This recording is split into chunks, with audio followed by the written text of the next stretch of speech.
Welcome to Zwida Media. If you're new to this channel, please subscribe. Don't forget to like, comment and share. Here's a new video for today. Enjoy. Ududule wabulawa ngesikhulu isihloko wesilisa namhlanje esikhawini okuba ukuthi ubesebenza umsebenzi wokwasha izimoto. Nginibingelele ngiphinde nginamukele ezindabeni zezwide media. Igama lami ngusibonga konke wakandwande Mothanda, ungangibeza intatheli eka YouTube.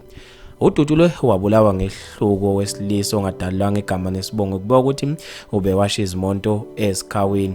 Akubikwa ukuthi lo wesilisa ubebhize washa enye izimoto kwafika owesilisa ongaziwa maqede wavulela ngoyaba lezihlamvu ezihlanu maqede washonela lo endaweni yesigameko ube secela empunzini emva okumdubula. Abantu libashiye bebamba ngezansi lo daba khona lapha ezigoleni zokuxhumana. Uzandi Mlondo uthe okubuhlungu njengoba siqedana sodwa isithina sizwe simnyama songenwa abanye bakwezinye izizwe ngoba bayabona vele azizwani sisodwa futhi sekusele ingcosana beyidle icountry yethu kona ke ubungozi obuzayo kodwa ke esingaboni thina.